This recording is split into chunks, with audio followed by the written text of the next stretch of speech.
Welcome to this week's check-in video. I'm in the church, it's Saturday, and I'm just prepping for another wedding. It seems this month is all about weddings. I've had 3 in a row. I have next week off, and then I have another wedding, and it's just wedding going through my mind. And so I thought I'd share with you a quick wedding story. This one's not just about a wedding ceremony, but it's about leading up to the wedding. It's about the proposal. I was watching a YouTube video, and this guy had dressed up in a gorilla suit and hid behind some fake flowers and some bushes and stuff, and had some family members and friends all hidden throughout. And when his fiance or girlfriend, I guess, came forward, he jumps out in this gorilla suit, totally scares her. She loses it, takes off. She's scared. She's running and stuff, and they had to go catch her and bring her back.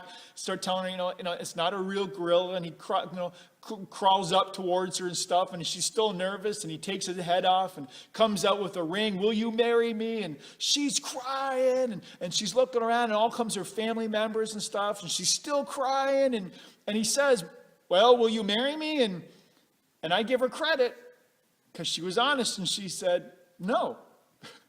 And just to watch it's like, I thought she'd be like crying, yes, but to go all that work and the possibilities of her saying no. But I thought, wow, isn't it interesting when, we have situations where something is said and we just like, wow, did not expect that, did not see that coming, eh?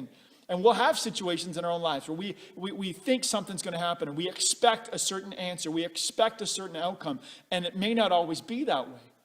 And I share that because this coming Sunday, for me, I guess, tomorrow, we're going to look at 2 Kings chapter 5, the story of Naaman as he goes to Elisha, the enemy, right, to Israel. He's an Aramean. He's going over to Israel. But Elisha has the reputation that could heal this guy because Naaman's a leper. He's got leprosy.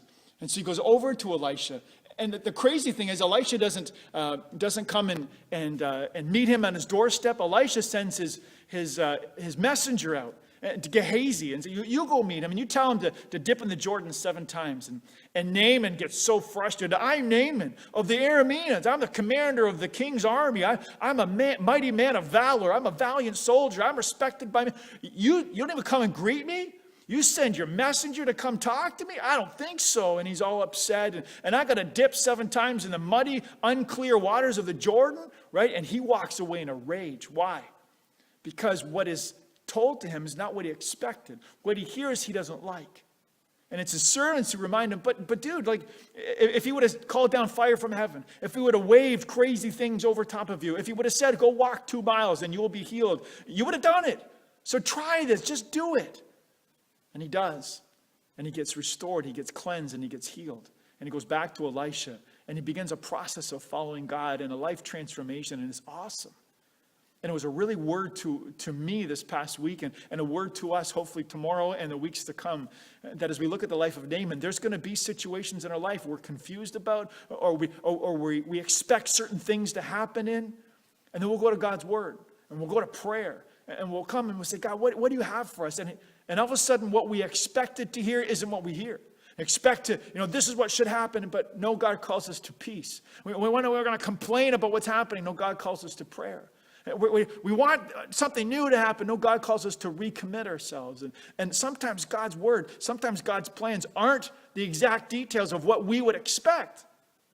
But can we walk by faith? Can we still be obedient and still move forward knowing that God is still in this? And maybe God's word isn't exactly what we anticipated to hear. Maybe what God's word isn't what we expected for our situation. But even in that situation, can we, by faith, still move forward and watch God do incredible things?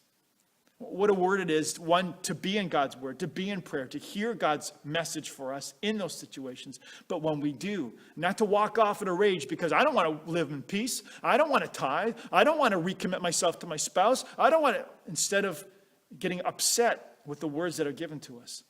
Let's think about them. Let's talk about that word among other people and friends and trusted colleagues. And let's walk by faith. And say, God, I don't know about this, and I don't know what's going to happen, but I'm going to trust in you. I'm going to trust you in this. And so I'm going to respond by faith. I'm going to walk forward in faith, not by sight. I'm going to trust that I'm obedient to you, that you'll do something great. Can we, even when we hear what we don't want to hear or what we don't expect to hear, can we still walk forward by faith, trusting in a God who is sovereign, who absolutely loves us? I pray that that's an inspiring message for you as much as it is for me. God bless you. Have a great week, and we'll see you soon.